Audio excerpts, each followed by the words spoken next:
dear God. I pray, dear Father, that whatever speakers say, Lord, it will be done to the honor and glory of your name. Thank you, Lord, for this group. Continue, Lord, to guide us and protect us and help us, dear Father, as we work together to help the children of this country and other and worldwide. Dear Father, I pray that you will help us, dear Lord, to do it with a willing heart. Thank you for your love and your protection. Thank you for your guidance, I pray, in the mighty name of Jesus. Amen. Thank you. Kiwanians and guests, please join in the reaffirming of the objects of the Kiwanis International to give primacy to the human and spiritual rather than to the material values of life, to encourage the daily living of the golden rule in all human relationships, to promote the adoption and the application of higher social, business, and professional standards, to develop by precept and example a more intelligent, aggressive, and serviceable citizenship, to provide through Kiwanis clubs a practical means to form enduring friendships, to render altruistic service, and to build better communities, to cooperate in creating and maintaining that sound public opinion and high idealism which make possible the increase of righteousness, justice, patriotism, and goodwill. Thank you. Okay, thank you very much. I just want to thank PLG, Julie Kiwani, and Suzette, and PD, Andre, for taking part in this evening devotional exercise. At this time, I want to take, it is my privilege and pleasure at this time to welcome all the Kiwanians and guests this afternoon to our virtual meeting.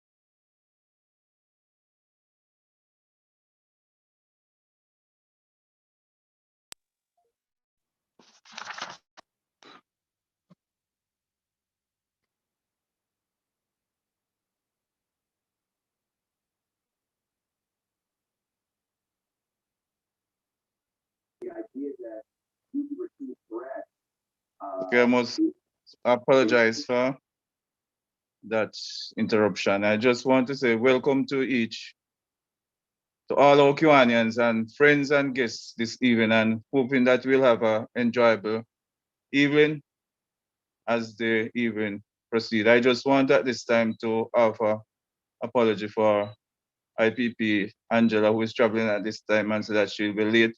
Is there any other apologies? Thank you, President. I'd like to apologize for DP Denise. She's having internet issues at this time, but if it comes back, then she'll be joining us later. Thank you. Okay, thanks. Any other apologies?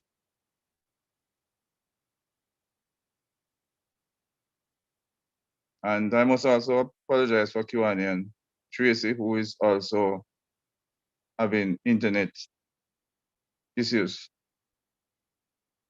So at this time, we'll now move to sad news.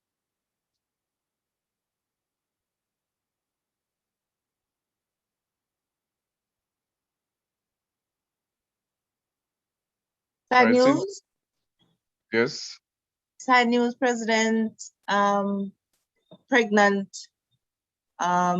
lady was chopped to death or was killed today. And I just learned that the killer hanged himself. The boyfriend, who's the killer, hanged himself. She was 8 months pregnant. How sad. I'm sad to hear that.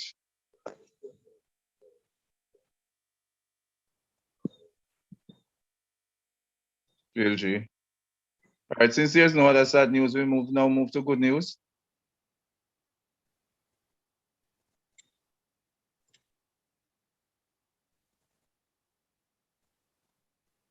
Don't tell me that there's no good news.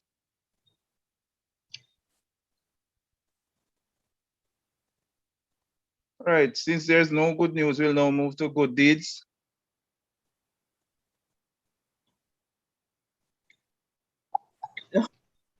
No The good deed, Kiwanis President. Council yesterday fed a number of dad, you'd say both bedbound and walking dads. And I think that was one of the good news for us up in Guyser.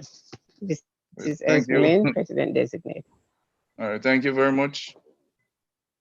Don't tell me that because of the You're pandemic, Kiwanians stop doing good deeds.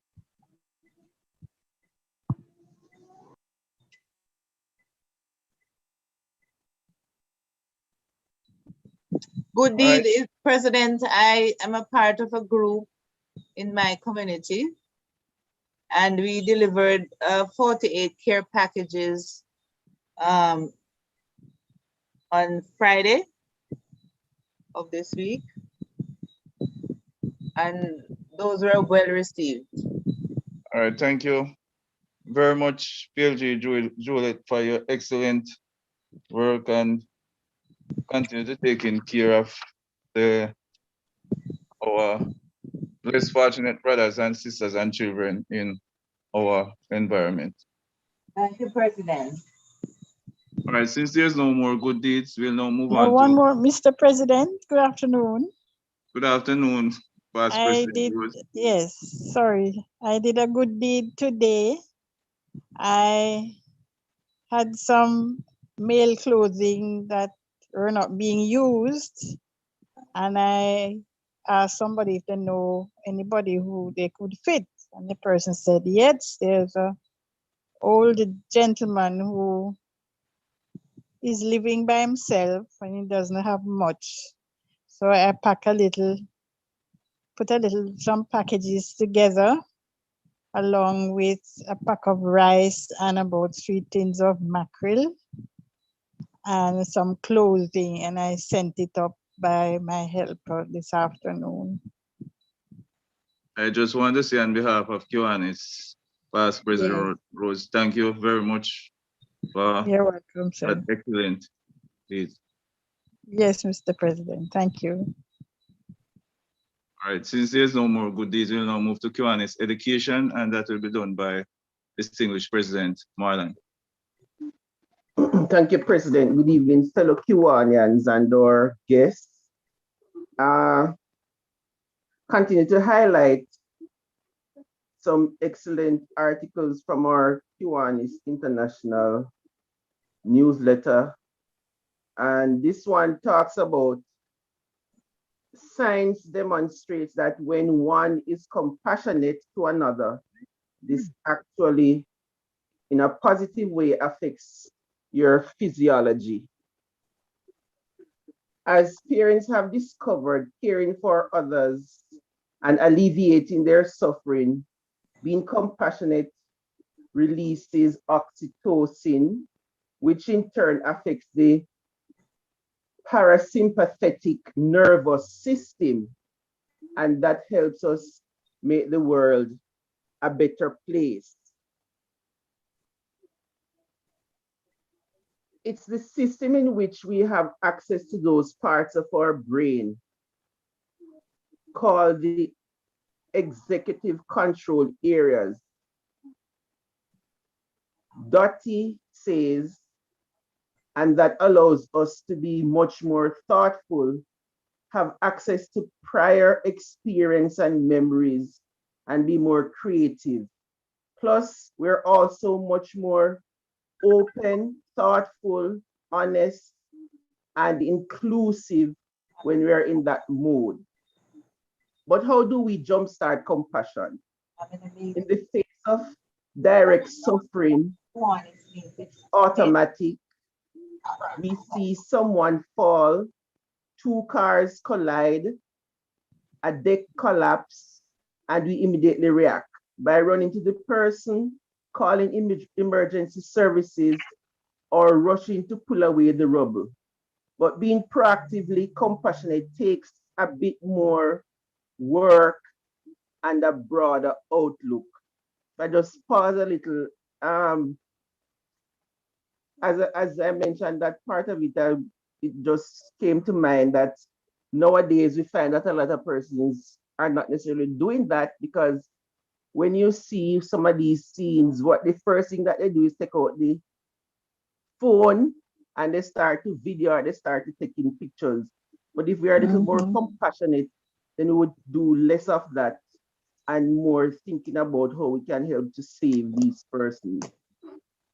We can choose compassion as our perspective to relate to others and situations.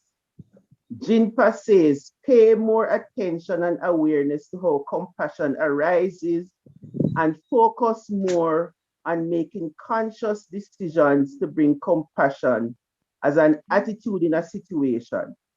Because whenever we confront a challenge, even though it is a split second, we do have a choice. And at that moment, what mechanism we choose, whether we choose the mechanism of defensiveness and fear and denial, or whether we choose a mechanism that opens up and seeks connection and nurturing and soothing, makes all the difference. Finally, she made it her mission to locate quality children's picture books that represent the experiences of a diverse group of kids and organizations. Those titles in a searchable online database.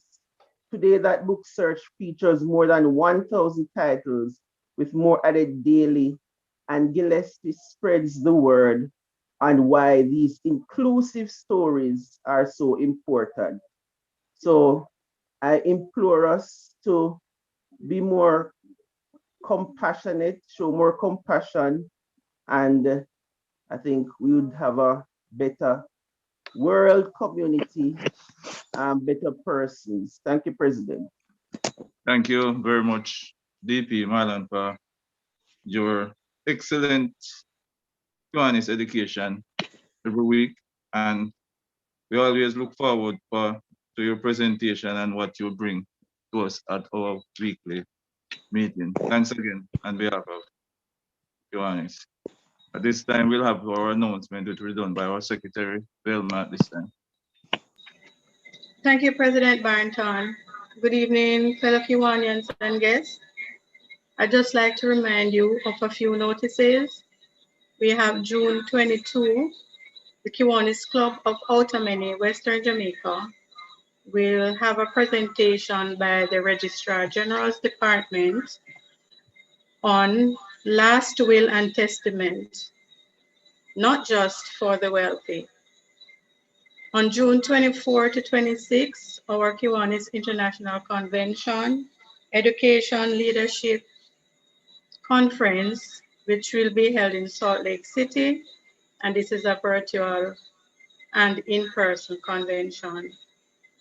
On June 25, the Kiwanis Club of Ramble Hanover, Darliston Supreme, and Betheltown will be hosting a fundraising luncheon.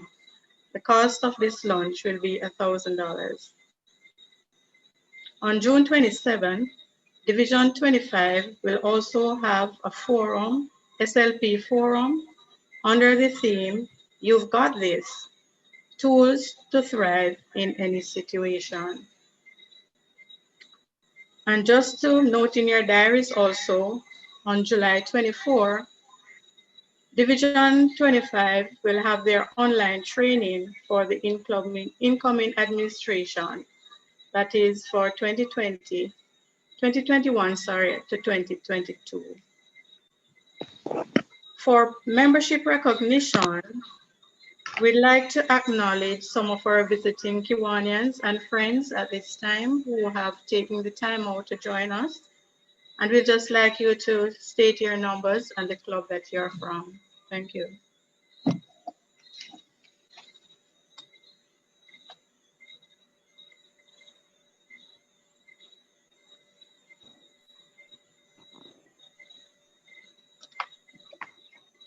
Our night, visiting President. clerks. Hello, good night. Fellow Good President Ryan. evening. Good evening.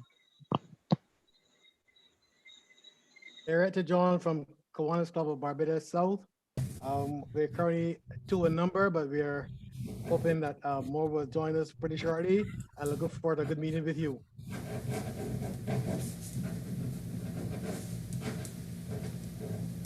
Thank you, Barbados South. Bobby is a man of a name. Man of a name, Bobby is a big place. The man has a name. Listen distinctly and address the man properly.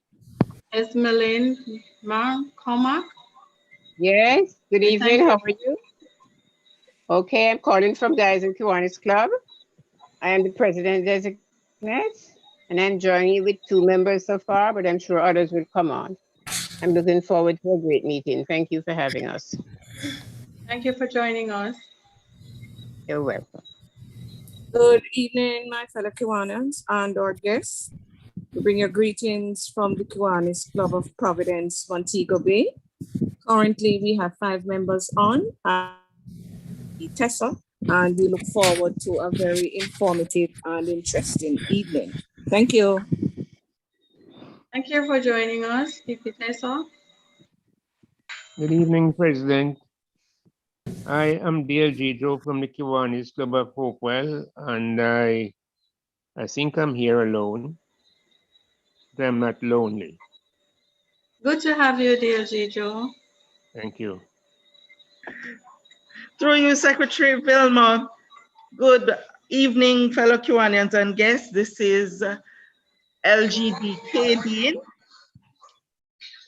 and I bring you warm greetings from the Kiwanis Club of Ramble, Hanover. There are 2 of us here this evening. We're We happy hope to have you, LGDK. to have a great evening, as usual. Thank you for joining us.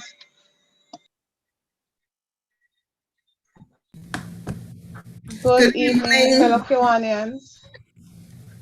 Good evening. This is VP Marceline from the Kiwanis Club of Darliston Supreme. I'm alone at the moment, but I know others will be joining. Happy to be here with you as usual. You're welcome, VP Marceline. Are there any other members? Good evening, President Barrington, fellow Kiwanians and guests. I'm President Dorrit Myers-Brown from Kiwanis Club of Coastal Trelawney. I see 3 of my members in the room, and I'm expecting others. Have a great meeting. Thanks for having us. You're welcome, VP President Doris. Good evening, fellow Kiwanians. This is Trisha Panton from Kiwanis Club of New Kingston. Wishing you a lovely meeting tonight. We have so far, I count around 5 of us. I'm sure more will join. Wishing you a pleasant 7, thank you. DLG Gertlin. Thank you so much for joining us, VP Trisha. Good evening, everyone. This is Secretary Mixian from Kiwanis Club of Division 25 Online, Jamaica. Currently, we have 5 members in the meeting, hoping that others will join, and we are looking forward to this informative session. All the very best. We're happy to have you, VP Mixian. Is it Secretary Mixian? Secretary. Yeah, good evening. This is DP Denzel from the Kiwanis Club of Outameni, Western Jamaica. So far, there are 3 of us online, hoping that others will join later. Happy to be with you. Looking forward to a great evening. We're happy to have you too. Good evening. Thanks. I bring you cool. Good evening. VP Denzel, was I counted in that one? In the 3 that you said that because I just joined. Okay, I'll add you to it. Okay, thank you. Good. Good evening. I bring you Evening. cool greetings from the Kiwanis Club of Mandeville, 23 West. We are 2 in numbers joining your meeting. It's in Kiwani and Gamal and myself, DP Josephine. This meeting, I would not let it miss me because in this case, I get an opportunity to get SSP Lindsay's phone number because I need to talk with her. So this is an opportunity to get the number from her this evening. So looking forward to a very exciting meeting and informative one. Thank you for joining us. DP Josephine, thank you for joining us.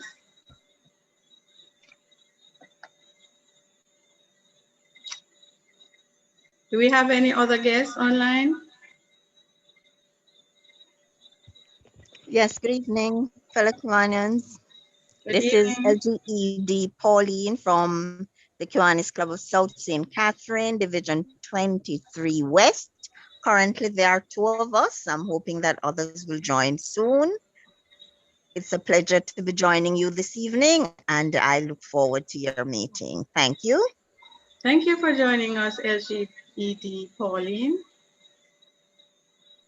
Thank you.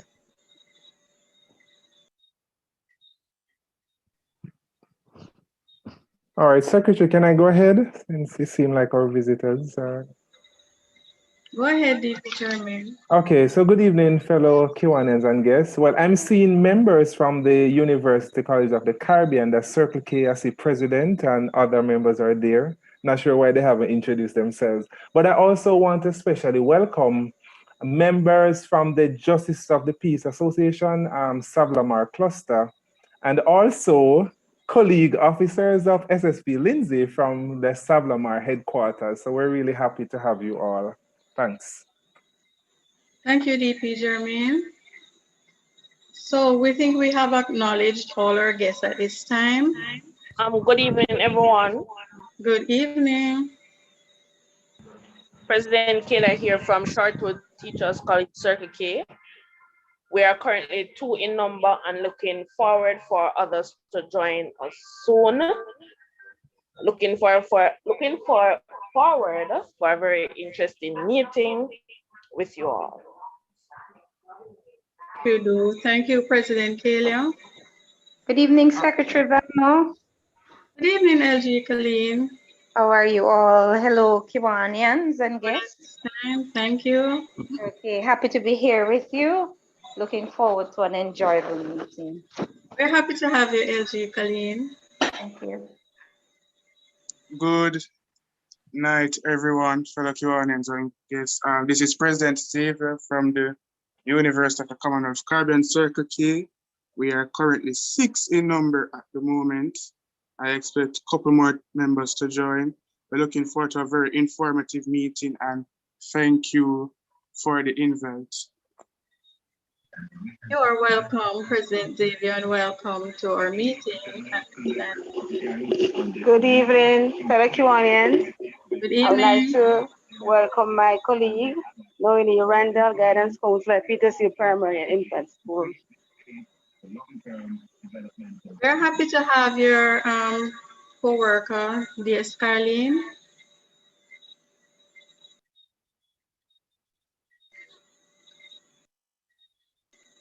Completed our acknowledgement of all our guests.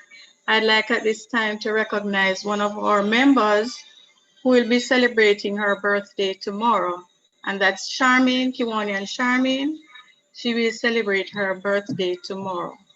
We know we do the usual wishes on our WhatsApp group, so we will share happy birthday tomorrow when it comes. Back to you now, President. Thank you. Thank you very much, Secretary, for an excellent job. Well done. And in the interest of time, I just want to say that we had a very exceptional and excellent third divisional council meeting. Unfortunately, because I was traveling, I only got to join the latter part of the meeting. But I'm quite sure that all Kiwanians that were there enjoy the meeting, and more will be shared on that at a later meeting. At this time, I'll ask DP Marlon to do the introduction of our guest speaker at this time. Thank you, President. Good evening again, our fellow Kiwanians and our guests. It is indeed a pleasure to be introducing our guest speaker for tonight, SSP Stephanie Lindsay. Define the odds and stereotypes that people try to impose with the thought that one is unable to rise above them. There was a time when it might have been difficult to see women occupying top positions in a male-dominated organization such as the Jamaica Constabulary Force. Today, it is vastly different. We now see women challenging typical stereotypes and moving into leadership positions. Stephanie Lindsay is one such woman. She's no pushover. She's a woman dominating in a man's field. Was it easy, as we asked her, or was it luck? And of course, she answers without thought and with great emphasis that it was sheer hard work and a huge passion for what she does. It was not an easy journey, but thanks to her natural leadership ability, family support, and the values that were instilled in her at an early age by her grandfather, she is on top of her game with a lot more to accomplish. Whenever I get a chance to dwell on an early days, I can say without hesitation that I had an awesome childhood. And I'm quoting the SSP now. I grew up in a rural community called Moko, and that's in Clarendon, on a well-fruited farm with my grandparents. My grandfather was a big manufacturer of yam for export, and he also reared different kinds of animals. I was born to a teenage mother who was 17 at the time she had me. I did not know who my father was, but what was sure was that in those days, teenage pregnancy in a family was an embarrassment. Added to that, my grandparents were strong Christian people, and so the pregnancy was unacceptable. My grandparents took me at age 9 months, and my mother left the community to go to Kingston in search of better life. She would visit over the years until I went to live with her at age 12. My early years in that community were grounded in the church. There was not much to do there but attend church. A lot of church I went to. I went to Boko All Age, then on to Lennon Secondary, as it was known at that time. In school, I had different leadership roles. I was a student council representative, head girl, and also graduated top of the class. I stress those points to say that oftentimes persons who are born to single parents are at times pigeonholed as being unable to achieve success because of their beginnings of being born into what many would consider to be less than perfect situation.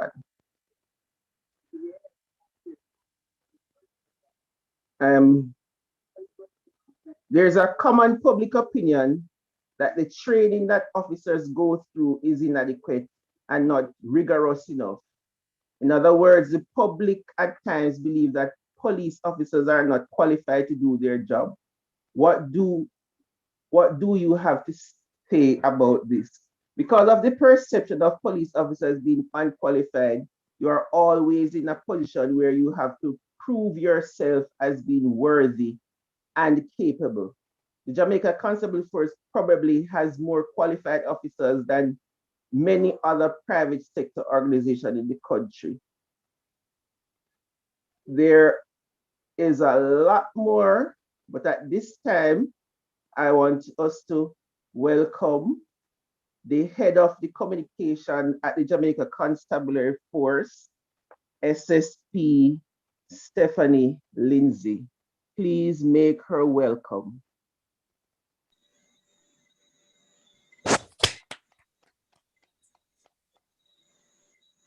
SST Lindsay. And unmask. Here we go. Good evening, everyone. Good evening. How are you? How are you? So, Mr. President, you didn't tell me we were going global, you know. You just said we're having a meeting and I'm making a presentation. I don't even know if I have a global presentation, you know, but I'll try. You certainly do. Well, thanks for the invitation and the opportunity to share. And I think I'm qualified to say good night, guests and former Kiwanians, because I'm a Kiwanian myself, you know. I'm a member of the Kiwanis Club of Constant Spring, although I'm not all that active, you know, and I came out of the camp of persons like Gerthlin, and I saw her earlier, so I feel very much at home. Now, when I look at your topic, the CRIMEDEMIC, I've never quite seen that one before, so I'm hoping that the presentation that I will share will address it within the contents of a CRIMEDEMIC. I'm going to ask for permission to share my screen. So I'm actually going to do a PowerPoint presentation.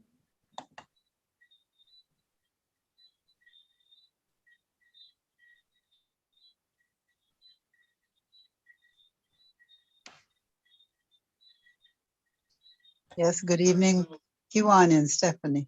How are you? Do I have the option to share my screen? Yes, you do. All right, so let me see. Are you seeing my screen at the moment? Yes. Yes. See my screen. All right, let me see if I can get it in a page view. Single page. Single page view. All right, so.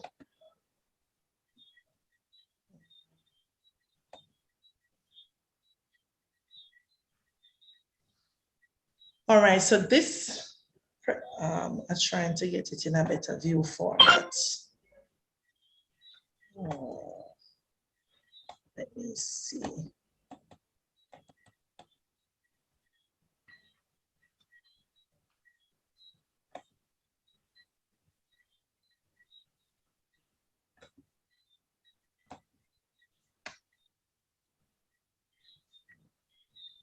All right, so are you seeing my screen? This is not the view I want. Yes, we are seeing the screen. I'm trying to get a better view. I had a better view earlier. Let me see now.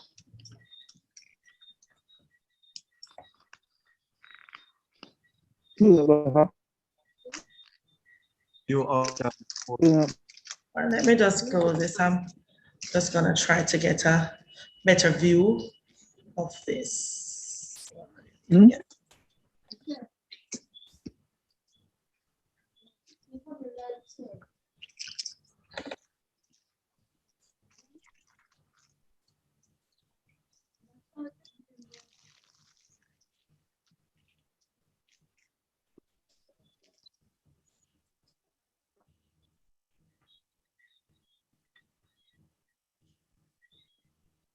You can press F11 to full screen.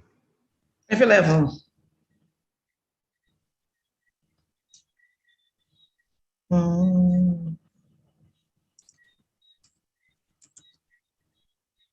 Not happening. I'm not sure what's happening here. This is not the view that I want at all. All right, let me see how this works. But I really wanted to get rid of all that top part.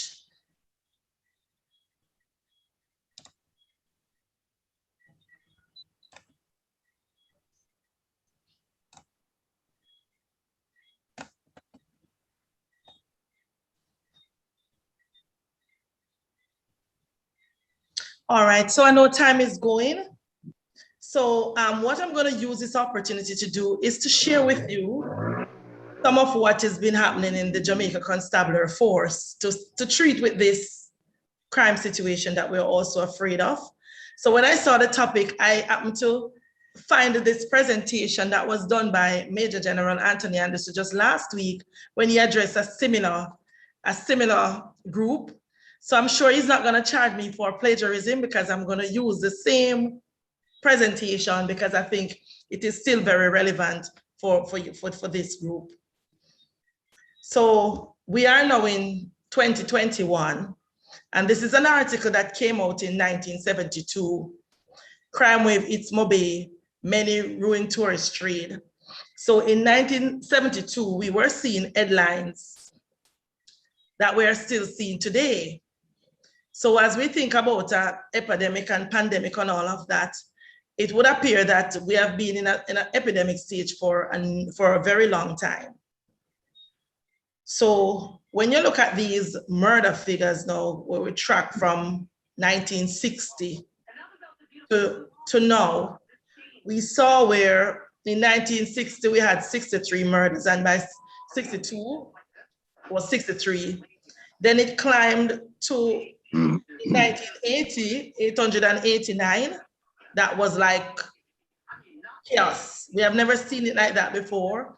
It went down for a number of years, and then back in somewhere around in the 2000, we saw crime rose to 1,000 for the very first time. And that was sometime around 98, 2000. Now, I look at this 1,038, and what I did is that I compare it with our death toll in the pandemic. And up to Friday, data from the Ministry of Health gave 1,031 deaths from COVID, which is probably one of the worst global pandemic in modern history. So we're saying that even outside of a pandemic, Jamaica has figures of over 1,000 from as far back as 2000 and 2000. And every time we talk about crime, and we track crime for a number of years, and most times what we make a big deal of is the number of murders between below 1,000, and sometimes it's 999, and we said, oh, well, we have made some inroad because the numbers. So what this tells us that we have a culture of violence in Jamaica that collectively we have to do something about it. So these are some more recent figures of how we have done over time. So in 1999 up to 2000, we dipped below 1,000, barely. Then we went back up in 2001. So we have just seen, we hit a very high number in 2005 when we went over 1,500, I think, for the first time. Then we came down a little. Then we had a record year again in 2009. And these are statistics, but actually we're discussing people's lives. So we saw in the latter years where we saw 3 years of kind of trending downward. So in 2018, we see a little dip, 2019, 2020, and so forth. So based on that information, a number of reviews have been done about the Jamaica Constabulary Force, what needs to be done from what not needs to be done. And something that I always think about is that every time we look at those numbers, the organization that Jamaica is looking forward to fix that problem is the Jamaica Constabulary Force. So we have had several different reviews, persons have different recommendations, from changing our name from the JCF to JPS, Jamaica Police Service, to all kinds of things. But what's in a name is important, but we believe that we now have to start focusing on this pandemic or epidemic or crime-demic called violence. Early in the bad news section, somebody mentioned the death of the 8-month-old pregnant lady. Her throat was allegedly slashed by somebody who is supposed to be the father of one child. There was no happy ending to that story because he was rescued by the police in very difficult situation because a mob came out to take his life, and the police had to put their own lives at risk, end up with the service vehicle tires being slashed and damaged in an attempt to save his life. Unfortunately, news came this morning that he took his own life. So there's no happy ending to any violent story. So these are some of the recommendations that came out of the review. The name should be changed. There's a need for more permanent police presence in volatile communities. Geographic deployment should be based on actual crime experience. Discontinue the current practice of bypassing a station commander to include a lot more. But we picked these out because we said we have been addressing that, and I can tell you that the Jamaica Constabulary Force is going through one of the biggest transformation in its 150 years history. And part of the transformation is to respond to some of these things, that some of these recommendations. So when Commissioner Major General Anderson took charge of the force, of course, he saw those recommendations. I read somewhere where there was even a paper presented to go to cabinet to discuss the name change for the Jamaica Constabulary Force. And I think he took the position and said, look here, we need to fix the Jamaica Constabulary Force to one that will serve our citizens and one that will create a force for good. So we came with this ethos, a force for good. And it's built on 3 tenets that we use to define our police service. So he decided that there was no need for a name change. We just need to continue to aim at every time to be a force for good, and to be a force for good that we should obey the rule of law at all times. So as members of the Jamaica Constabulary Force, we recognize we're held at a higher standard than the average citizen. So even as we enforce the law, it is very important that we obey the rule of law at all times. And in carrying out our function, respect for all. And you will hear him recently saying that no one should be turned away, no matter the situation, whether you're a big shot or you're a small fry, as we describe people in our society because we like class and status. No one should be treated any less when they enter a police facility. And where someone differs from those tenets, then they will be held accountable, and they are being held accountable. So part of the transformation in responding to some of those and to bring the Jamaica Constabulary Force in line with a modern police force. So we start by plan. So every day you hear persons talk about plan. We have 19 geographic divisions in Jamaica, one representing a parish except for St. Catherine and Kingston, which is broken down in smaller geographic space for management. So every division has a plan, formation has a plan. So we are not working blindly in the Jamaica Constabulary Force. We are working from data, and a lot of what we do is scientific driven, based on statistics, data, and analysis, ongoing analysis. So when you see us out there doing some things and making some decisions, it's not a pick from the hat. These are specific strategies based on our plan. We had the enhanced security measures, zone of special operations, and the SOAP. We know we no longer have the SOAP, but we have Zozo up to yesterday. A new zone was launched in Norwood. And the zone of special operation is to address some of the issues, because recognizing that the crime-demic is not going to be a sole fix by the law enforcement community. You can legislate and you can prosecute and you can arrest and charge, but you can't do sufficient to change behavior and to change mindset. We have to find a way. So part of the thinking that, similar to how they did it in Brazil in the favelas, for one of the wickedest places, there were a lot of deaths. And they were able to use strategies like we're using the Zozo to have crime to manage. As a matter of fact, some of the areas that were held by gang, bloodshed, violence, they are having zero crime, because they believe that if you're policing a space, you have to address the social infrastructure as well. And that is what Zozo seeks to do.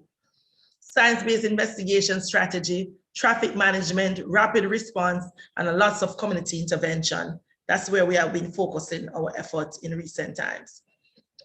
So part of our enhanced security measures, we saw significant reduction in murders and shooting, 25 to 80% in some of the areas that we had states of emergency.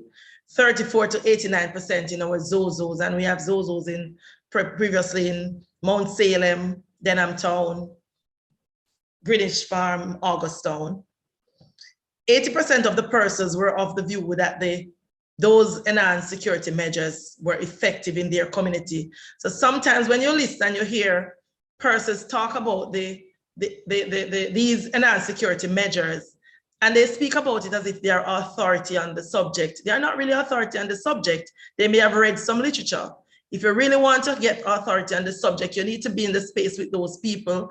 Like I've spent a couple of days in Mount Salem, and peer persons thought the Zozo was going to leave, and they're adamant that they want their Zozo in their area. They want the security forces to be present in their community because they are made safe, and it gives them assurance and reassurance. Our anti-gang strategy, we have ramped up our effort and how we treat with that. We know that 80% of the homicides in Jamaica, they are gang related, and over 95 gangs are being impacted across the island because of the work of our anti-gang strategy. In 2020, we got the first conviction coming out of the anti-gang strategy, and we have over 130 gang members across the island awaiting trial. So a lot has been done from our standpoint to see how best we can play our part in this crime-demic, as you call it. Traffic management. Now, we have issued over 500,000 tickets in 2018. In 2019, over 300,000 in 2020. Yet we continue to see the indiscipline on the road. We continue to see the carnage on the road. So part of the thinking that it will take more than prosecution, more than tickets to get these drivers and these road users to understand that we have to be more responsible. And of course, we have enhanced our visibility out there. We have created departments that focuses on policing public spaces. We have moved to science-based investigation. We have increased our processing output of ballistic and forensic material. In 2020 alone, over 15,495 DNA samples were processed.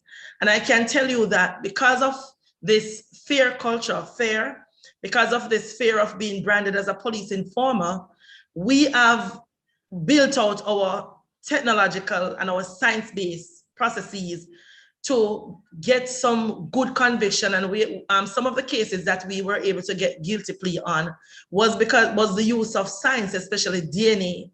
Because when you have your DNA at a crime scene or your DNA on a weapon, I don't know how you get out of that one. So whereas you can threaten someone and threaten a witness and maybe kill a witness not to turn up in court, we find that when we go to scientific evidence, because it is so credible and because it is so accurate, then persons just plead guilty. We were able to clear up, we saw increase in clear up rates, moved from 45% in 2020 for all major crime, and that moved from 33% in 2019.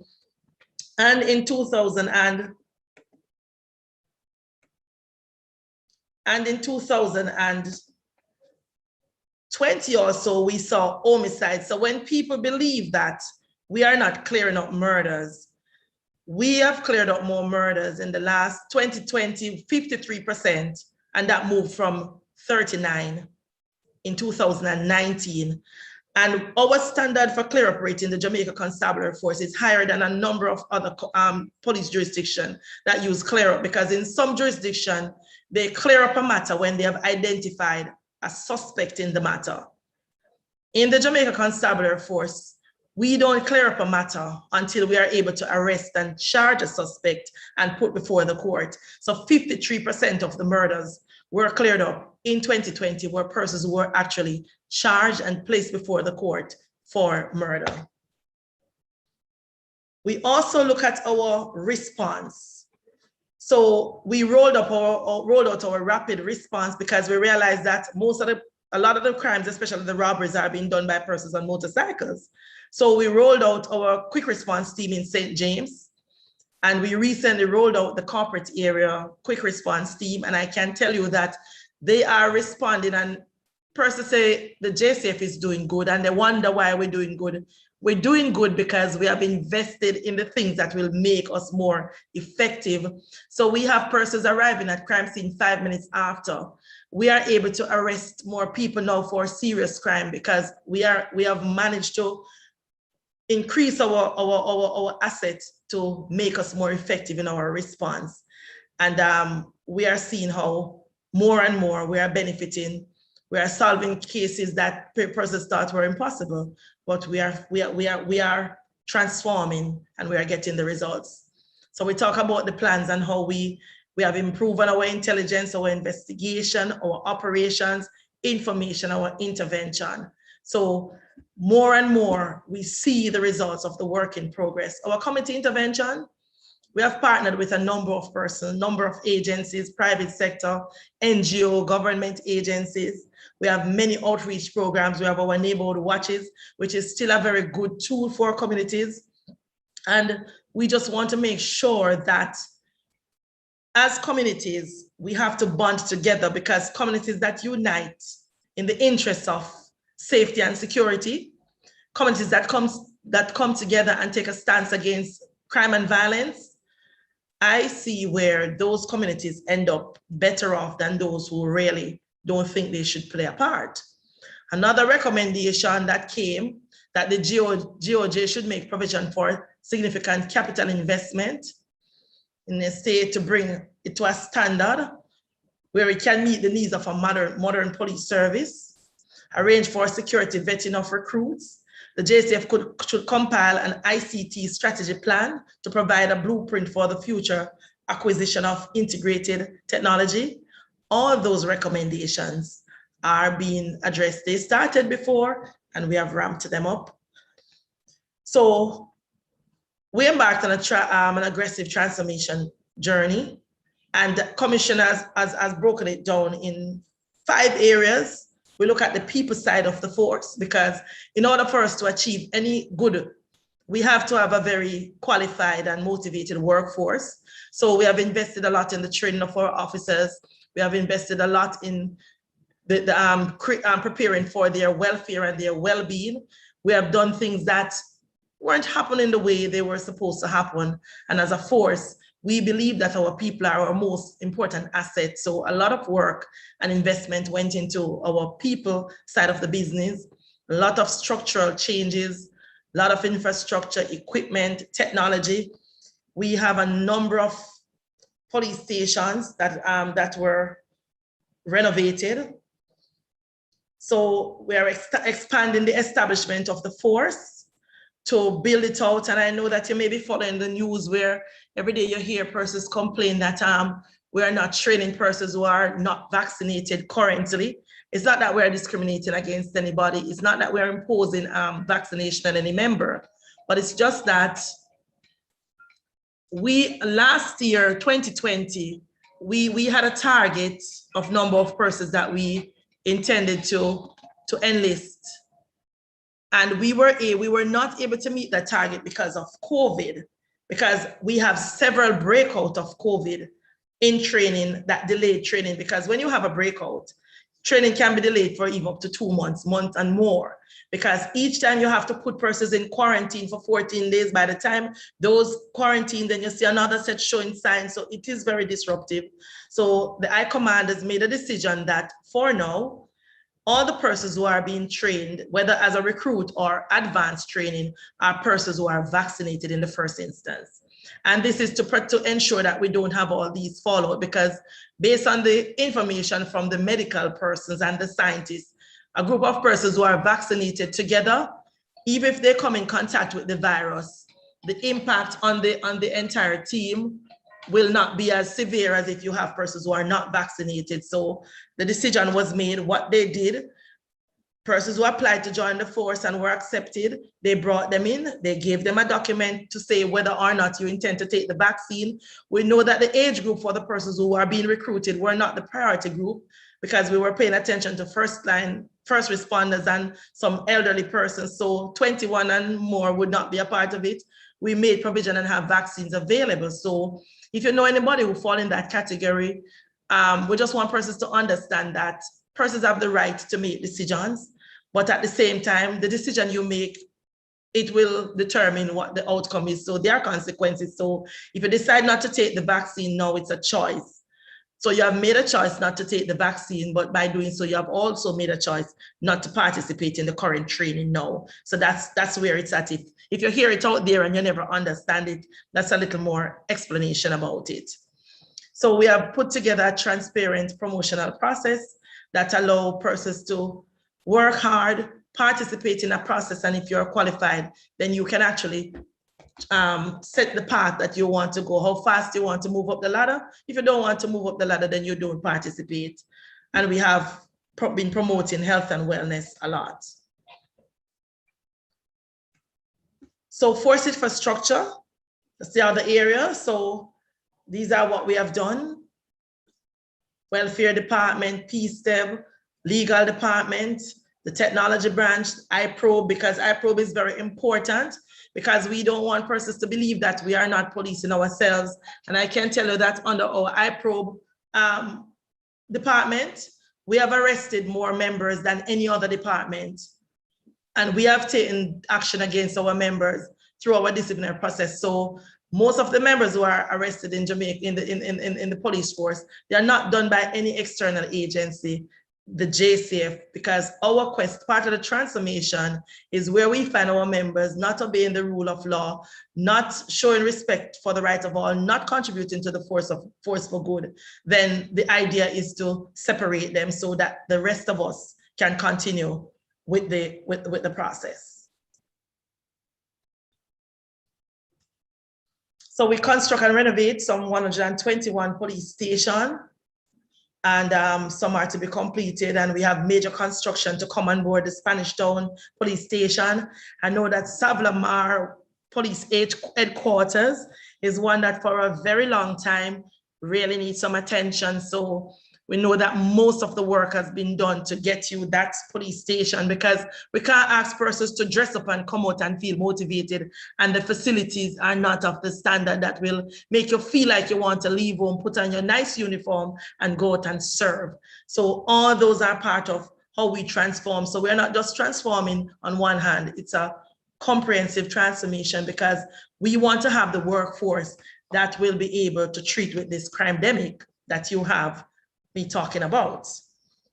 So in a very short order, the gentleman on the, well, it's my left, maybe your right, that will be our official new look for our police officers.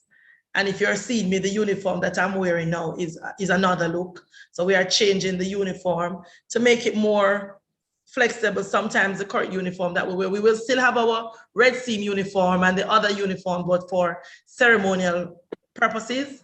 But our day-to-day uniform will be changed to look like this in a short while. So this is what your officers will look like in short order. And we're getting our less lethal and our body-worn cameras up and running. For technology, we have upgraded and expanded most of our infrastructure. We have a modernized fleet of vehicles, and gone are the days when a policeman can take a vehicle from Westmoreland and end up in Clarendon and come back. It can't happen anymore. We have trackers on our police vehicles. So when the operator at 119 call a vehicle to send an assignment, he knows exactly where the unit is. So we are able to track our fleet electronically, and where there's a problem, you know exactly which unit to send to respond, because you're able to track them. So we are holding ourselves and our drivers accountable. We track everything to include their driving patterns. So if we see a driver showing on our Amber Alerts that they are driving reckless, they are going to get cited, because you're supposed to care the government vehicle, because when you get good things, then you have to care it as if it's your own. And we have taken that stance. So we have our trackers and we have all these things that we have done. What's coming on stream shortly is our implementation of a commendation and complaint system. It's a portal that will be set up at police stations that you can go and lodge your complaints and add your commendations without even have to talk to anybody. You just use the technology that will be placed there. So this whole list of things, I'm not gonna go through everything, but as we start tracking how we have been doing, we find that is when you really put it on paper, you see how many things we have been doing. We have been working with our Jamaica Eye. We have been installing our CCTVs and all of that. And all of this that we're doing is to ensure that when they come back to do another review of the police force, they don't come and tell us that we need to change our name and everything. They will just say, we are being a force for good in what we have been doing over time. So all these are things that are to the list of things that are happening in the Jamaica Constabulary Force. It's also for me to share with you that, because you may not know that things are happening and you think we're running on an autopilot system with no clear direction of where we want to go, but we are very well organized and working, and we don't think we have a perfect system yet, so it's work in progress. Our stakeholder engagement, we continue to engage both at the local and international level, because we know that we don't operate in a vacuum, and crime that we are seeing in Jamaica, and I notice we have some of our regional persons here, we know that it's only a matter of time for what's happening in one jurisdiction will catch on in another jurisdiction. A lot of what we're seeing now are things that we used to see in North America and other places, but we are seeing them home. As persons are influenced through cyberspace, among other things, then we see changes. And we can't sit down and say, because we're a third world country and we are Jamaica, then there are things that are happening elsewhere, and it is happening down in Iraq and some far place that it won't happen here. The internet has made the world a small space, and everyone has access to the internet. So in cyberspace, people are learning. That's where a lot of things are coming from.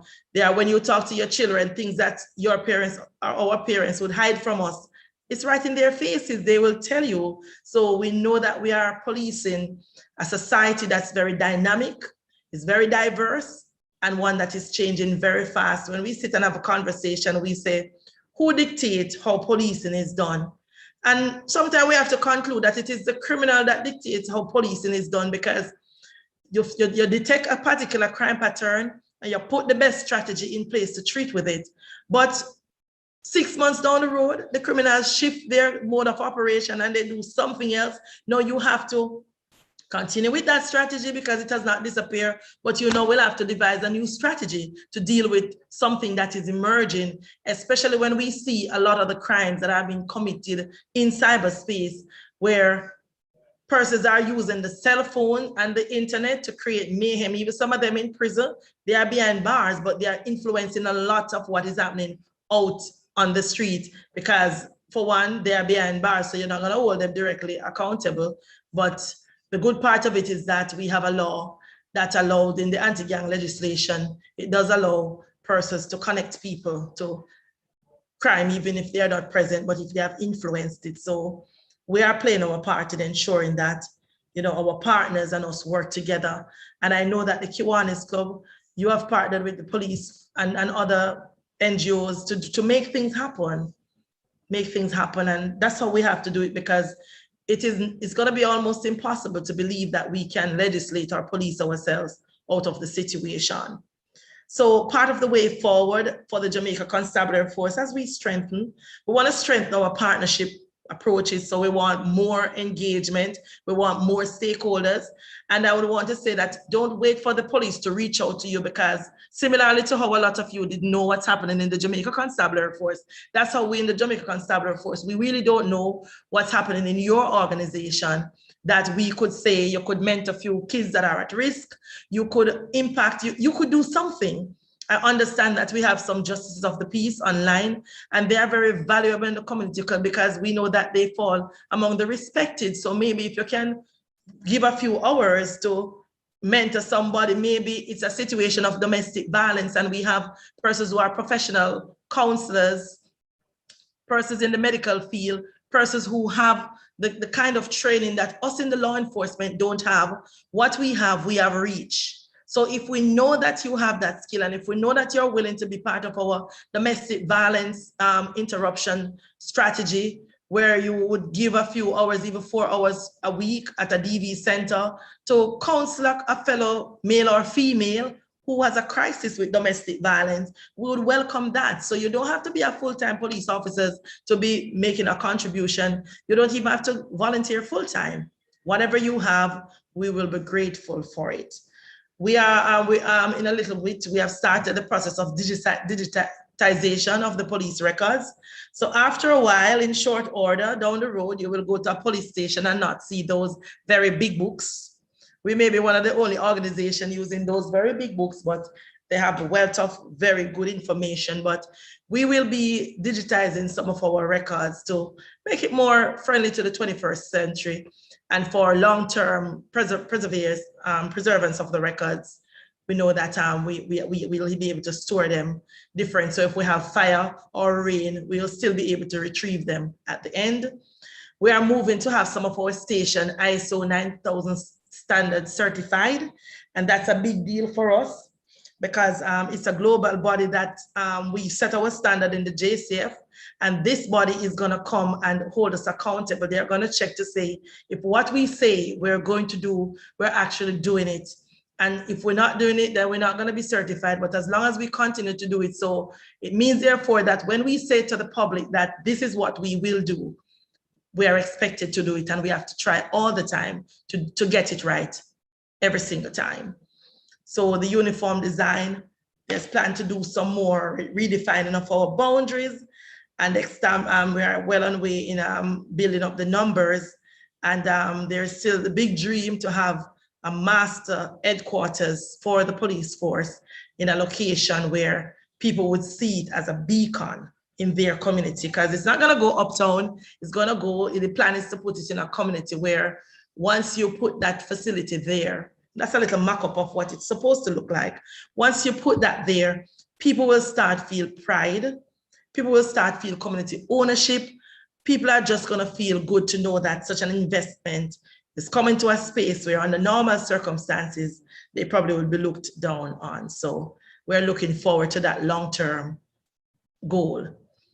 So even though the force for good is the tagline for the Jamaica Constabulary Force, but I believe that all of us can be a part of this force for good. It's a call to action. We can no longer sit at the stats and look at the stats and just be fearful and just be talking about it. There's something that we all can do, no matter how simple we think. We have to start putting our hands on deck as well, because this scourge of violence, when you look and see people who are supposed to love each other and look out for us, family, when you have family getting hitman to kill their relatives for what? Material things. When you have staff getting people to kidnap people and to rob them and to kill them for what? It means therefore that we have to find a way to get into the heads of those people, to let them understand that unless we stop killing people, the violence is not going to stop, because the greatest predictor of a murder is a previous murder. Our people have not gotten to the place where they have learned to forgive, and they will not forgive and they will not forget. We had a murder happening in Kingston recently where this man was accused of murder. He was tried and convicted, and he went to prison for 20 odd years and came back to the community. And the son of the man who he killed alleged to have murdered him, because even though he would have gone to prison, service time for the crime, there was no forgiveness. So maybe one of the things that we have to push, and I know we have our justices, is to see how much we can embrace this thing that I'm called restorative justice. Maybe in every case where somebody is a victim of a crime, maybe we have to find a way that it becomes mandatory that they go through a process of healing, because people are not healing and people are just being violent against each other. So as we continue to be a force for good, I thought it was so important to share what is happening in the Jamaica Constabulary Force.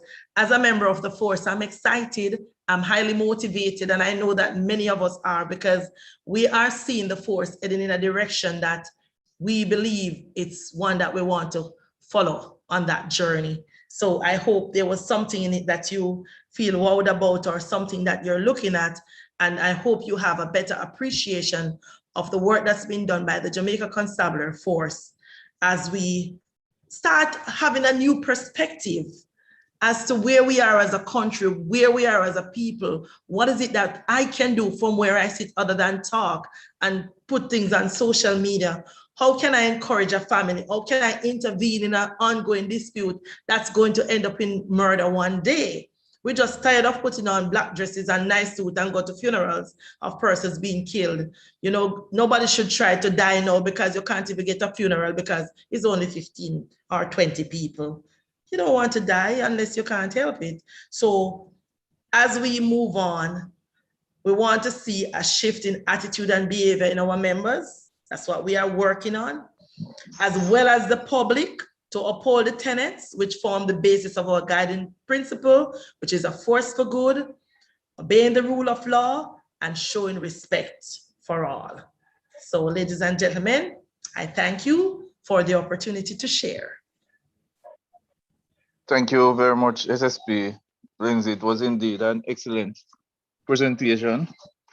And I'm quite sure that there are a few questions that persons here that will be asking a few. There is one in the chat from LG Colleen. Why isn't there an enthusiastic effort at having in circulation videos that demonstrate positive images of the police, given the social media generates so much negative one? Okay, well, one of the areas that Commission has invested heavily in is the communication department of the Jamaica Constabulary Force, which I currently head. And we have been putting out a lot of good stories about the police. But guess what happened? Most of the negative stories are out there, and some of them are just out there because when it's their part of the story. That's why we're investing in our own video cameras, because the people who put the videos out there of the negative part of the police, they don't show the part when the people beating up the police, you know, they only show the part when the police took action. So we are promoting the force and positioning the force as a force for good. There's more that we can do, but I would also want to say sometimes as a citizen, if you see the police doing good, you know, you can take it and post it. We'd love to see more people posting, because sometimes, you know, we kind of try to be a little humble, not forcing to pat ourselves on the shoulder. So we would love people to see the good work and push it out. But we are pushing out the good work. If you have been, you can follow us on our social media pages. We are at Jamaica Constabulary Force, and we are on Twitter, we're on YouTube, we're on Instagram, we're out there. And we do put out the positive stories when we get them. So we don't make them up, so they have to come from you. So we want more positive story. But what we are doing is that we are pushing out the work of the JCF. But oftentimes you push out the good story, most people overlook it because there's this perception that is bad things are always going to come from the JCF for some people. So we know we push it and we'll continue to push it, but it is a good suggestion. So we just have to do more of it.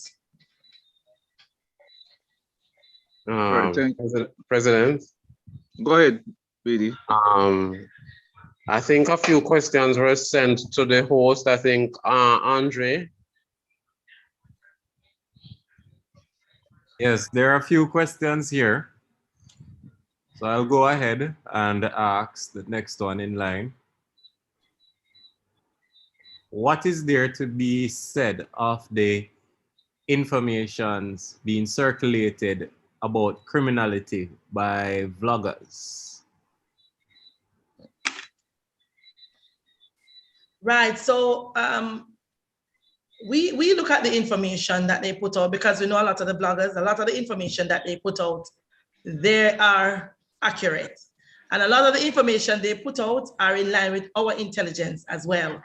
So when we see it and when we hear that we know that the persons who are talking, they know what they're talking about. So we do police social media. That is why you see when people put out things in social media, we don't overlook them. A lot of the cases that we have been solving and reaching out to persons, they didn't come to the police and report it, they put it in social media. But once we see them, we latch onto them and we reach out to the persons and we treat with it. So we follow them too. Okay. Now, in the aspect of improving customer service by police officers, what is being done in terms of training? Customer service training, we have developed our police. We have our police citizen interaction policy, which is a policy that is circulated in the force, and it's a little handbook. It covers a wide range of things. that we are going to start pushing it out so the public can know what the police officers are taught. And when you engage them, then you should expect nothing less. You can hold them accountable. So we will be putting out the things that are in our public interaction policy, so that the public can know that if you see a police officer out there misbehaving, it's not because he wasn't exposed to the content. It's not because they weren't trained. It's probably they're untrainable and probably need another job. All right, great. I have two more. In communities that continue to show hostility to police, is there any community partnership designed at impacting this? Well, there are so many communities that are showing hostility towards the police. And what you find too is that we are seeing that in some instances, the communities where you have the high level of violence and they're at each other, sometimes those are not the ones who show the level of hostility against the police. You know, some of those in a city community where you have high incidents and crime and violence, because most of the violence are concentrated against gangsters killing each other for scarce benefit and spoils and fighting for turf that they don't own. Or you find a situation where they'll go after persons who are associated with them, such as relatives and so on. But you find that the average motorist in the public space would want to take on the police. We know that there are some sectors that will take on the police. And even as they're taking on the police, we have some very good law-abiding citizens who are cheering them on. They're out there and seeing a fight and they're taking it over and sturging on. So what we try to do and what we will continue to do is to get the message out.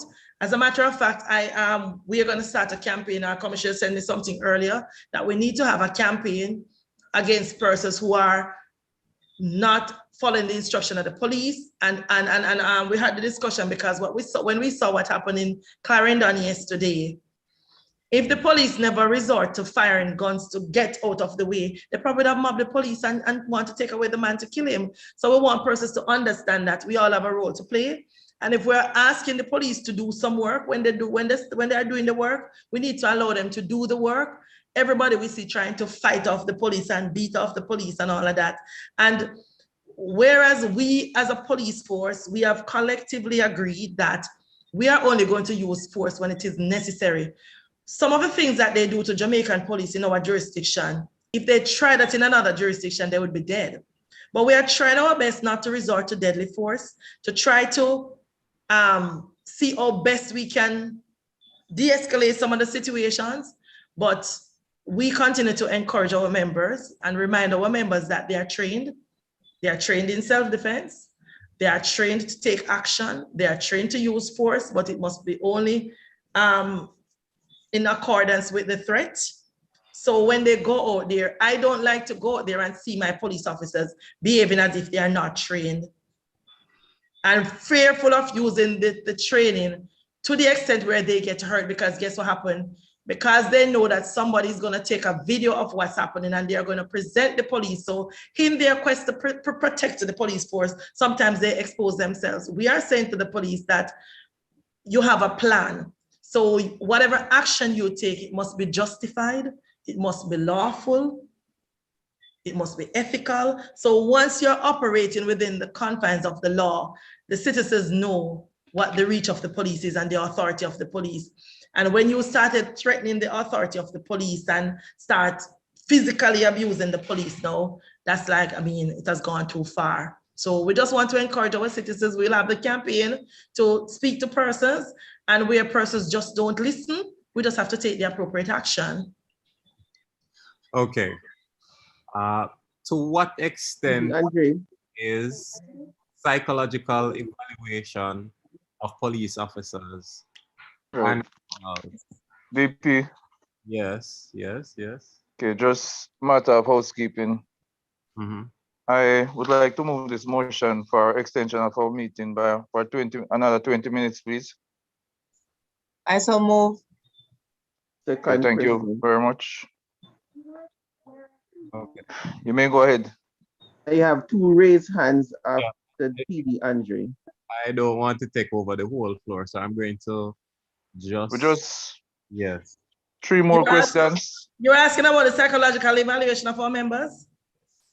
if that is being done on a regular basis.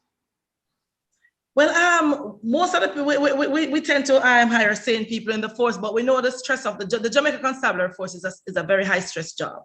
Yeah. So anywhere you have high levels of stress and anxiety and stuff like that, then you will have persons having psychological issues, but we have support. So we have a fully staffed chaplaincy unit, so supported by station pastors that seek to the psychological well-being of our force. We have 4 psychologists that we hire on a full-time basis that work with the JCF.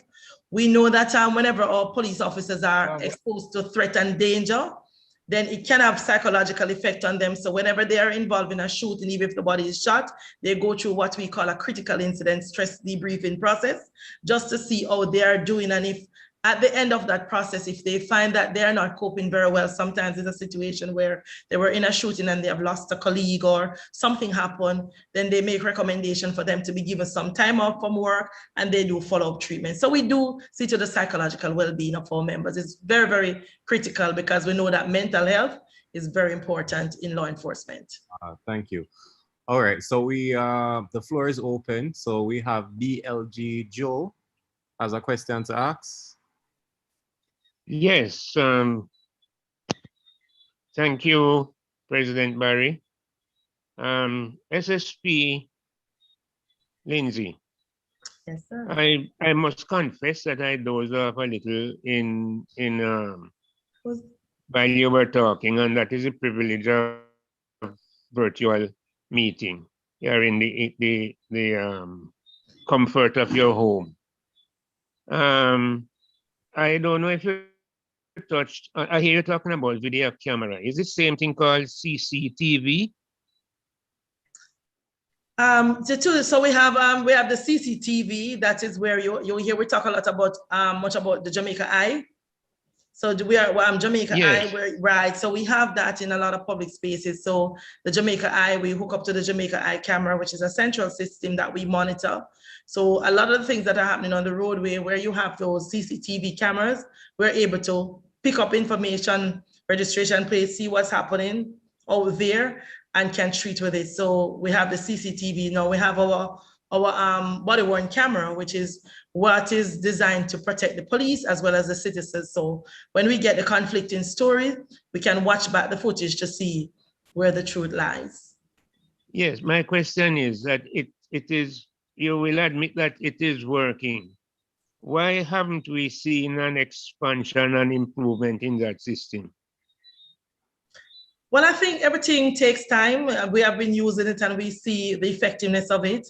You know, it's a costly venture. So I know that the persons who are responsible for it seeing the benefit, because, you know, success is what gets funded and success will have parents. So I know that part of the plan is to expand it more. And I know that even with the Jamaica Eye program, this is where the average citizens can be a part of it, because if you're a part of a community that you want to put up a camera system and want to have it monitored, then you could put up your systems in your community. If you're a part of a business community, then you could put up a system in your business district and have it linked to the Jamaica Eye program so that it will help us to help you. So it is something that I know is on the card, and the discussion is to expand it. And as a matter of fact, it is being expanded. And every day they're adding more cameras in public spaces. Thank you very much, SSP, and keep sweet. And I'm sorry that I was so boring. I put you to bed. I'm so sorry. No, it's not your fault. Age is a part of it. All right. Two more questions and we'll close right there. Good night. Hello, good night. Hi, good night. Yes, How are you? one question for you. Due to the high rise in violence against women and rape and all that stuff, does Jamaica currently have a system in place like sex offender registry or something of that nature, where you can actually keep track of offenders? All right, so I don't know that we have, but just to say though that sex offenses has declined based on the statistics. We are seeing a decline in sexual offenses in last year and this year. We are seeing a reduction. As a matter of fact, all major crimes are down. Only murder we're seeing a little uptick in. So, but aside from that, I don't know, we have like a sex offense register like the other where you register for life.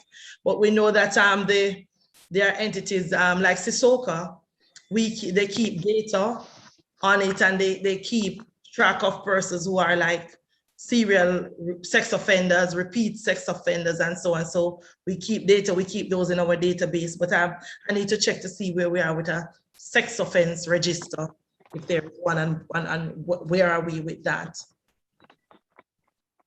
Okay, thank you. Yes.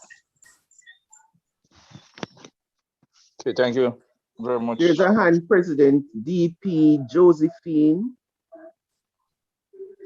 Yes, thank you. Mine is not a question. I put it in the chat, but I'm not getting a response. I think I need to ask SSP Lindsay for her number. I remember once you were on another platform with Kiwanis and you did say it, but because everybody was talking at the same time, I didn't get all the numbers. So if you don't mind, if you could give your number again, please, and thanks. Which of the numbers? A number that I can get to you as I dial. A number that as I dial it, I get to you. As a number you get to me. Yeah. All right, all right. I'm going to put it in the chat. Oh, I can't find it. I was gonna inbox you. I was gonna inbox you, but a good number to call is I'm trying to figure out the best number to give you that as you call me, you get me. All right, write this number 978 2214. And you're gonna get a number that as you call me, you get me. Okay. 978-2214, you call that number, and I'm gonna give you a number that as you call me, you get me. Okay. Only special people have that number, and that's why I can't give it out. Okay. Oh, special people like Kiwanians. Yes. So I call this number and then I get a number to call you straight. Yes, certainly. Okay. All right. Thanks very much, SSP Lindsay. All right, thank you very much, SSP Lindsay and my fellow Kiwanians.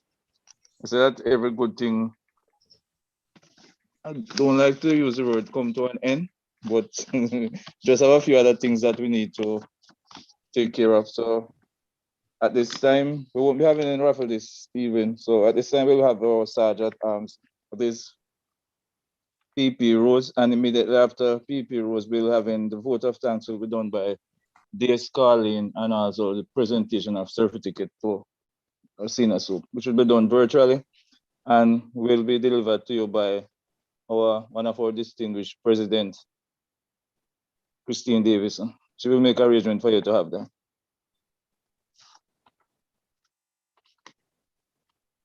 VP Rose.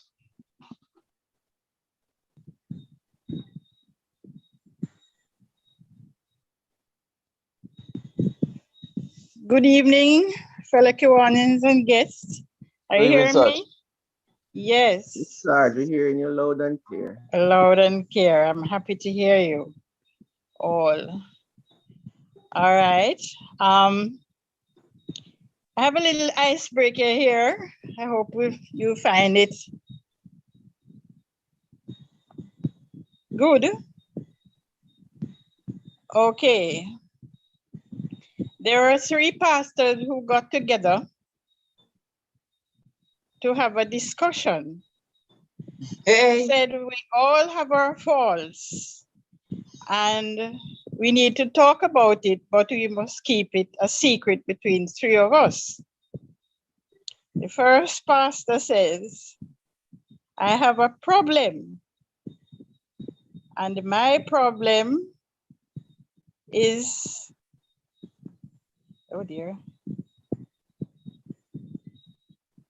Yes, we are there to keep it together between themselves. My problem is money, says the first pastor.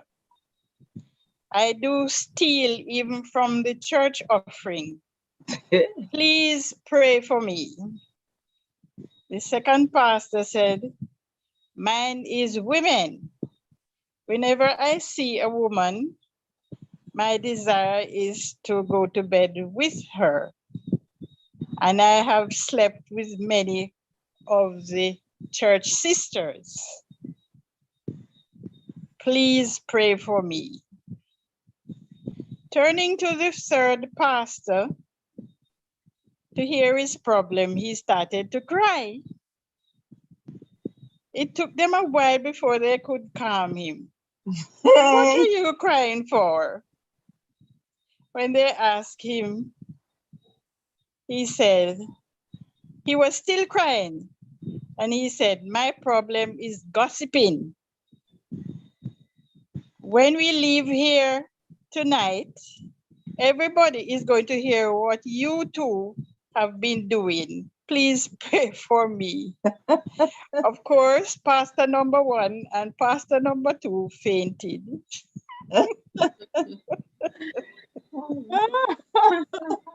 That's my icebreaker for the night. Good one, Sarge. And A good one. thank you very much. Thank you. Thank you. And in the interest of time, all West Cap members, this talk tonight was very informative, and I'm quite sure SSP as Kiwanians and as JPs as well, we will surely be a part of your institution in solving crime as much as we can. The price for tonight's speaker is for the Kiwanians to pay $200 each for West Cap. Thank you very much. Have a good night. Thank you, All Sarge. of you. Thank You're you, Sarge. welcome. You're welcome.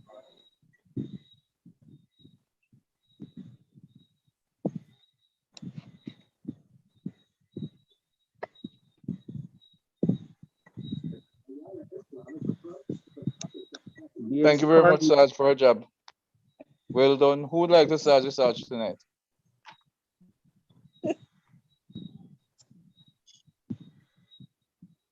My charge will be the For same, for such a good icebreaker, Sarge. In a long time. Yes. Shut up. You'll pay $200 as well. Thank you very much, Thank DP you Ballard. very much, DP man. At this time, dear Scarlett will be coming with our vote of thanks at this time and presentation of certificate. President Barrington, fellow Kiwanians, and our special invited guests, good evening. On behalf of the members of the Kiwanis Club of Westmoreland Capital, I extend a very hearty thanks to our guest speaker, Senior Superintendent of Police Stephanie Lindsay, for taking time out to share some very important facts with us about the impact crime has on our society.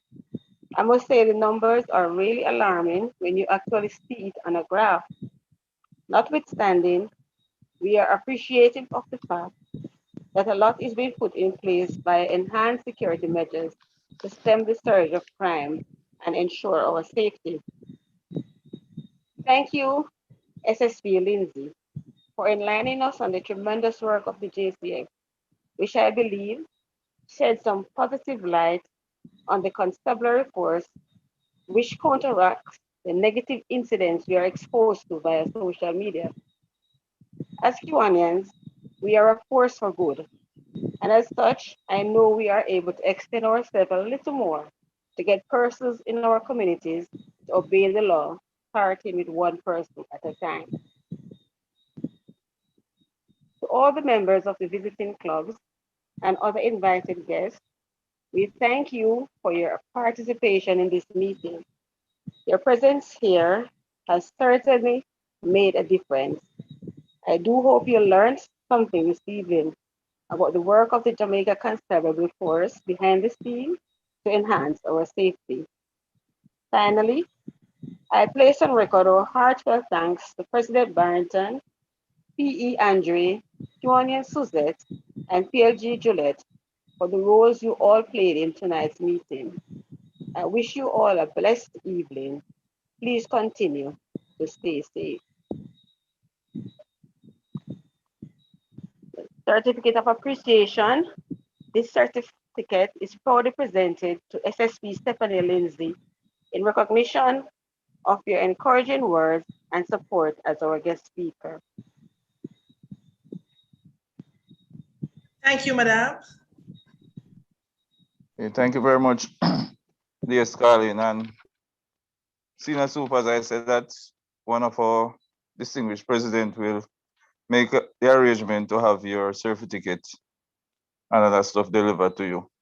Thank you very much. Again, it was good having you here.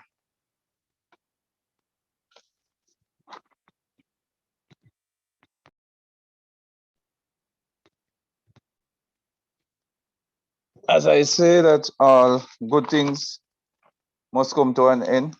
And at this time, I'm going to ask you to raise your glass because I think that's all of us supposed to be at home where we have probably a wine glass or whatever.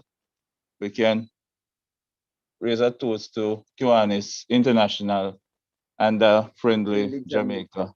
This time the meeting is now terminated. Thank you, President.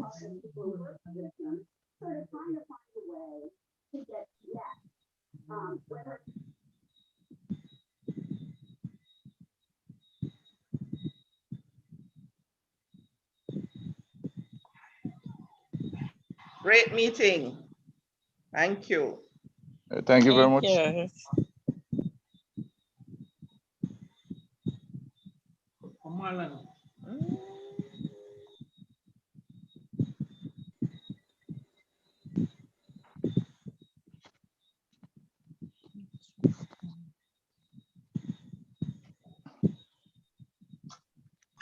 Lovely meeting, President.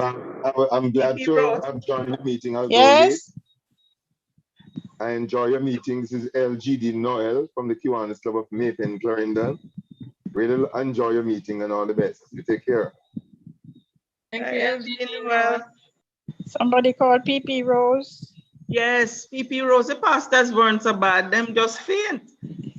Them should have do something to make sure them don't talk. They were too shocked. They shocked out. Oh my God. They seem like the most sincere of the lot, because him President Barrington. Hi, LG Camille. How are you? President Paulette here, KC Fab. I really enjoyed your meeting. We had a delegation of 5 on the call, and it was very interesting. Congratulations on a good meeting. You're welcome. Thank you very much. Thank you, President Paulette.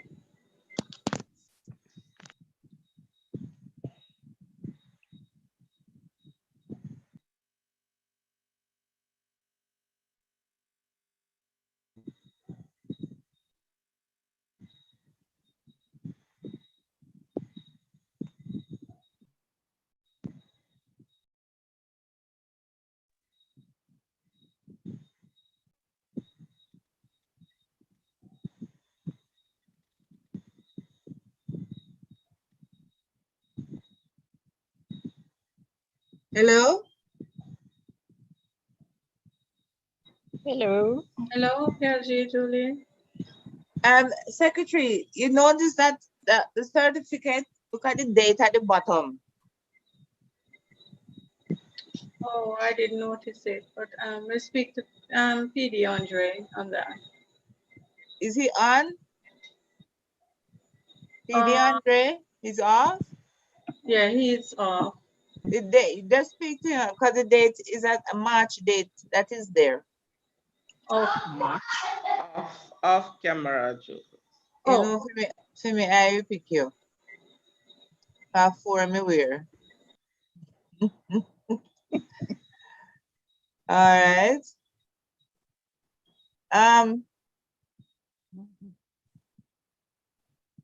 LGD, what's up? well. All is well. We'll have to talk tomorrow morning early. Okay. All is well. Okay. All right.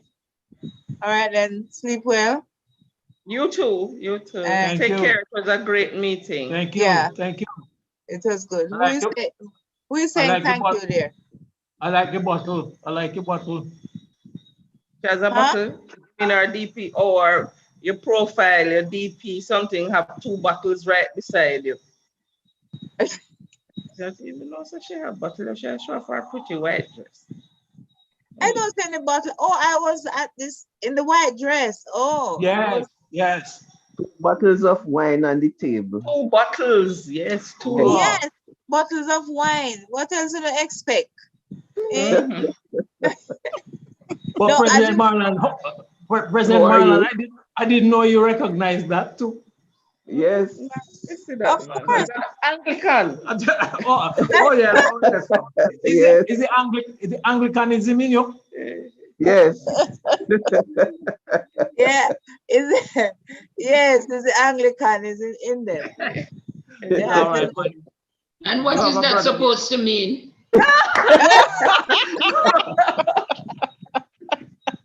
I need to speak with you, DP, Christine. All In right. delicate tones. All right. I was about to call you yesterday. I noticed I have not seen both of you, but I'll talk to you. It's yes. I'm not talking low, delicate tones, but we have a very good reason. Right. Yes, sir. So I had to share a picture that I took. When was it? When I went on that thing there, giving out care packages.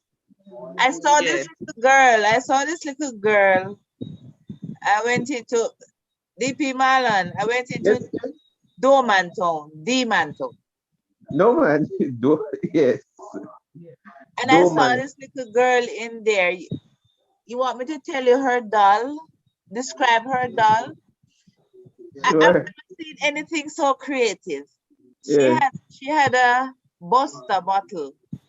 Oh. And she get some hair and screw on the hair onto the Buster bottle. And she was combing our dolly and she was walking after me and she was laughing and she was so happy. I said, look at her doll, a Buster bottle and she gets some hair and screw it on. Yeah. So I'm saying you're going to have to get her. Yes, I promised her. I said I will get you a doll. And I want to get her a big one, you know?